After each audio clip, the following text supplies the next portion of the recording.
jedhee dalagaa hin qabu. Waan ni beektaa waan an keessa jiru. Ni sitti mira. Ijji koo hunda ni beektaa. Gaafa si miti anu sababa keetii doorsifamaan ture. Gaafa makka dhufus akka jaritti na doorsisaa turan atiyyuu dhageessee jirta. Anu sababa keetii doorsifamaan jira. Rakkoo hin qabu. Waan ilma dhiiraati waan fedhe yoon ta'e ilma dhiiraati dhiirri duruun wal'aa dhaamuunis ni jira. Rakkoo hin qabu. Kanaaf rakkoo hin qabu. Ati of eeggadhuuti yoo waan akkatti ammoo natti madhu rakkoo kan kee waan qaburra namni kennanii gargaaruun qabdi gargaarsa miti yaada kootillee yoo gargaarsa beekta nama waa beeku biratti. Angoo bakka ilaamee kana nama sitti maddu abdii qorrabbii rasuulii jedhiiti. Suuraa jaraatii fi lakkoofsa jaraa arabiffaanis oromiffaanis akka araba bira naa ga'u sii galee. Jarri nama bira jiru kunis gargaarsa ambaasii keessan dura deemita jedhaa jiranii. Sigale. Afaan Arab TikTok Facebook irratti liibii irratti suuraa jara maxxansiif naa dabarsi. Kuma kan dhiigummaa kan obboleessummaa kan masii kadha malee waa biraa waan kadhatu qabu. Ani isa gama kooti yaa obboleetti kiyyaan social media irratti illee sin beeku biyyaan illee tokko miti. An yeroo baay'ee nama guddina godha wallahi rabbi amma sila ifa amma alkaiti jijjire osoo waan dandeetti qabaateeti lubbuu kiyya isinii kenna waan biraa dhiisa. Garuu ammoo mucaan biyya sana keessa biyya Riyaad kana keessa dhiirumti jiraatee iyyuu na shakkisiisa baay'ee na gaddisiisan. Namni qaamaa qabu tokko akkana akka biyya maali namni maatii abdii kohan yaadii keessa hattuu akka jara biroo ijoollee dheerooti kan nama garafanii jafallaqaa. Ammas tokko kuno godinyaa sana kan naawwii jimii jira jedhanu lakkoofsa wayii argatteen ka'e. Eshi. Lakkoofsa maalitti no amman waa tokkoon sitti maa akka dhiiraatti akka ilma dhiiraatti ati naawwii ni madda naasri ni madda abaluu ni madda hin jedhin. Balgaraan kee yoo nama kan ta'e ati himatamaa tokko gochuu qabda. Namicha dhufee yoo akka seeraatti inni kun namicha dhufee bakka sanarraa si fuudhe qofatu itti gaafatamummaa sadarkaa godinaatti akka gandaatti fudhachuu qaba. Waan jara dika. Afuriin nu gaafa si tokkummaa na wallaa. Afuriin dhufan no. Arargadis waa arargadis itti gaafatamaan kan si beeku ijoollee keenyadha. Fudhachuu qabdu. Abbaa makiinaa sanaa fi namicha dhufee afaan kan keeydeen namicha abbaa manaa ijoollee bulfachuu jiru yooti waa dubbatte si waraanna jedhe sana qofa namicha sana qofa qabatta. Wanti biraa tokko jiru. Gara kana fiteera ambaasii irratti fiteera. Abdii koo fiteera ambaasii irratti. Bakka meeqa deemee fitateera ambaasii irratti. No. Jecha dogongoraan jedhe. Jecha dogongoraati jechi koo amma. Jechi koo irratti. No. Yooti matamaa nama tokko qofa goote jarri kaan immoo ragaa ta'anii dhufu. Misikirii ta'anii dhufu. Fayyaa jaraa himadhu jara dhufee si fuudhe. Fayyaa jaraa himadhu. Abugalaaban jedhe ka sadan jaraan himadhee barra. Naasir Hasan Naawwii Jihaad jara kana sadan. Dhume dubbiin. Kan biraan beeku. Kanaan himadhe. Kan dhiiga Oromoo cafallaqanii nyaataa jiran ukkara jara kana sadan. Yaafiyaan san taa'u labbaa amuroo ibsu kanaayi. Ofii kootii du'e amma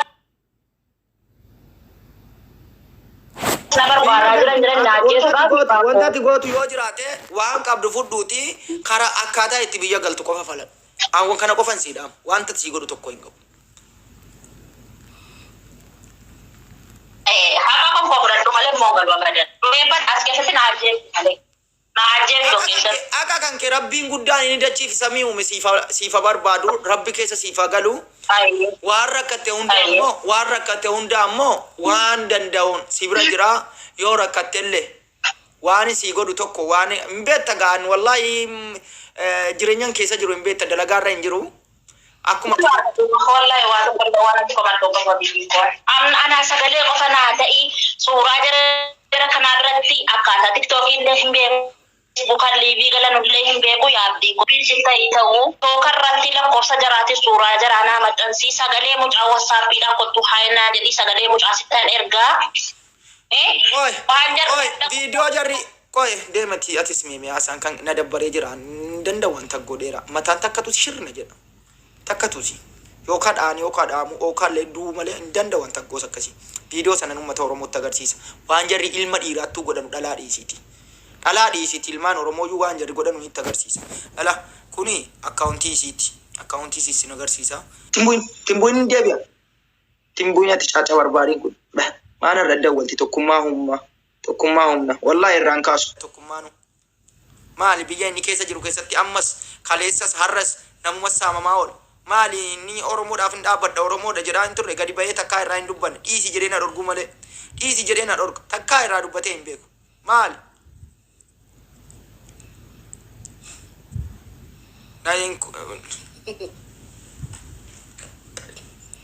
Qoyati rakkoon isin irra hin geenye rabbi rakkoo akkasii isin irraan hin geenye ilmi dhiiraa waan isin godhamtu si agarsiisaa zimmi jedhi taa'e.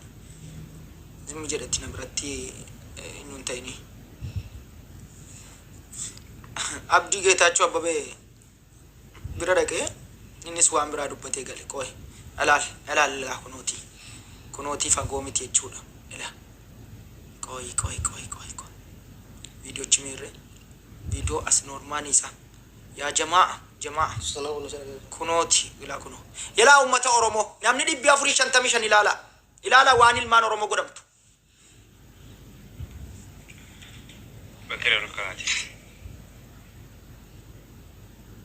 Qoy irraan buta xiqqoo.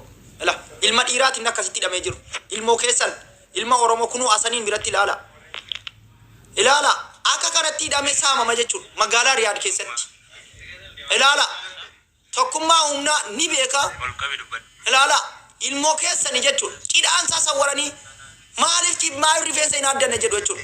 Waanuma soba dubbatu natti seetu isin abdii geera. Ilaala. Akka kanatti Riyaad keessatti cafaqamaa jirtan.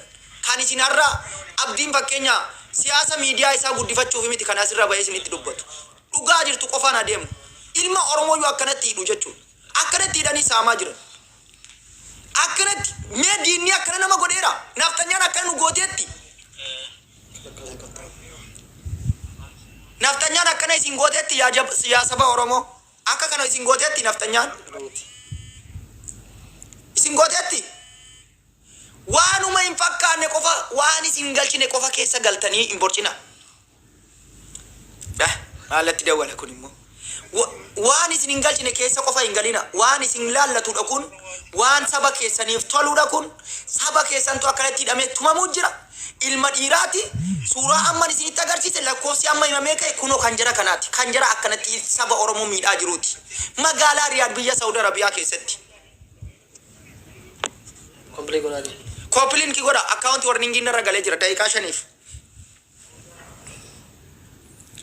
Akkasitti jirtan akkanatti jirtan kan kolfitanus kan boossanis galatoomaa ulfaadha hin deebi'a warningiin kan kolfitanis kan boossanis argitanii jirtu koppiliin ki tuqaa sheer godha argitanii jirtan naqaxxee jira jechuudha suuraan amma isinitti agarsiise viidiyoon danda'ee hin baatu malee isinitti hin argan ture isiniif hin gadhiisa ture maala godhuuf Oromoo ko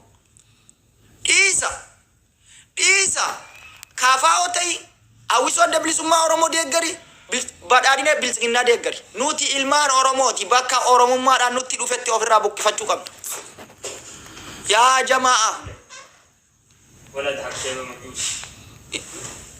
yaa jamaa al-muslimiin warri amantaa muslimaas warri amantaa biraas obboloota ko warri waaqa itti amantanuutiin adraa rabbii keessanii waan hin taane namatti hin yaadina lammii keessaniif waan hin taane hin yaadina afaanii waan barbaadda wal godha harree wal dhiitus ilkaa walirraa hin fixxu mee rabbi jedha abdulgawween biyya Saudi Arabiyaa yeroo dhufa Yaman taa'ee nama qabaa jiru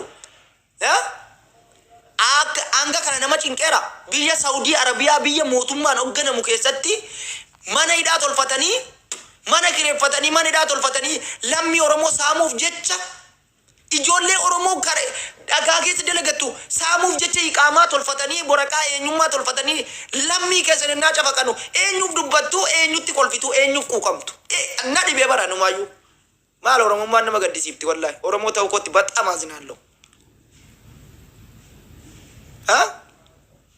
kan isin irraa dubbachuuf jirtanu kan isin bilisa baasuuf jirtanu yeroo baay'ee lolattanu lammii Oromooti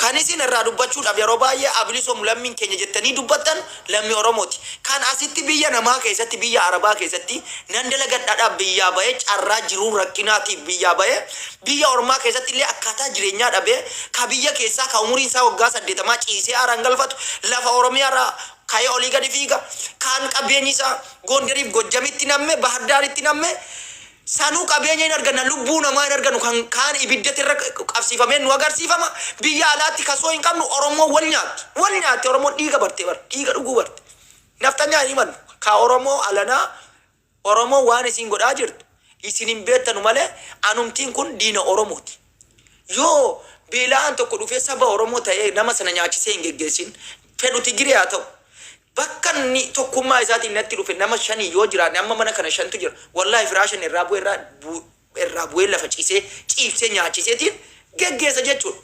Ka siyaasaa dirreen siyaasaa nuti itti wallolle bakka biraatti. Kan nuti jiru biyya alagaati. Biyya diinni yoo abashaan tokko waa balleesse Itoophiyaa hundatu qabama. Gurraachinni malkiin keenya tokko ta'e jennaan garuu kan badii balleessu ka Amaara ta'uu danda'a ka Tigiree ta'uu danda'a. Garuu nu abashaadha jennee itti waamamne arrafamne tumamne itti hidhamne jirra jechuudha. Biyya keessa kasoo hin qabnu carraa jiruuti biyya baadhe maali boo ka kolfitu kun gottu deeme wallahi bilookii kee malee wanta tokko siin jedhu wallahi mataa nama baafachiitti gennoonni diqaalaan tokko wanti obboleettii ofiitiif illee hin rifanne wallahi haadha ofiitiif illee haadha keessaa baate bar shamarran akka keetiitti bar ka akkanatti miidhamtee gudeedamtee ilmoo garaatti hambisanii akkasitti ilmoo immoo baaftu malee jedhanii dhaqanii riyaala 4,000 isin akka taate biyya kanatti lubbuu koo qofaan jiraachuun cinqiidhaan nama waraqaan qabu miti jettee ofirraa baafte jechuudha. Lubbuu nama mucaan sun yookaan biyya bulchuu danda'a yookaan addunyaa kana fakkeenya ta'uu danda'a. Bakka Jawaar Mohaammed bu'uu danda'a. Bakka Abiyyi Ahmad bu'ee biyyattii kana hoogganuu danda'a jechuudha. Ilmoon kaleessa garaa isii keessaa baafame. Ilmoon kaleessa isin kiniini nyaatte garaa ofii keessaa obbaafte ofii jiraatti ulfeessanii intaloo gadi baasanii bakka irra gatan riyaala 12,000 irraa fudhatan humnaan naqanii fuudhanii namicha isii mana ijaazaa isiin galtu waa dubbattee jennaan si waraanna jedhaniin namichi lubbuu ofiitii ijoollee ofiitii jedhee cikki jedhame dhaqanii kaan miila garaagaran itti hidhatanii gudeedan sana boodaanuu rakkoottan jira jettee ofii isiiti waan gootu dhabdee mucaa sana of keessaa baafte jechuudha. Ilmoon sun ookaa bor biyya bulchuu danda'a ture. Sabni Oromoo saba akkana garaa walitti jabaattu jechuudha. Wallahi autuun afaan biraa beekee afaan biraatiin hin dabarsa ture. Oromoodhuma kanatti haa kolfamu iyyuu. Haa kolfamu wallahi. Wallahi isinitti kolfamuu qaba. Tokkummaan ni beeka. Saayiba jiraati tokkummaa humna. Wallahi nin kabaja ture. Har'as dhaqanii otuun achi keessa jiru har'as dhaqanii nama hidhan. Aniif numeeriin ija keenyaan garre jechuudha. Wanti akkasii hin jiru. Wallahi wanti akkanaa hin jiru. Nasinje. La wanti waan fedhe naa ta'u hin ba'u wallahi hin ba'u Irrabai. wallahi hin ba'u wanti amma kan duraanii saba Oromoo nyaataa turan hanqannaan hamma ija ofiitiin argan gadi ba'anii irraa dubbachuu dhaban silkii ni qaban maali jarri Oromummaa hin qabanu gadi ba'anii takka silkii jiraatiin irraa dubbatanii amma gadi ba'ee bakkee dhaabatee namni eddee biraatii itti dawwallaan dhufee silkii na cufsiisuuf eenyu gugguufisu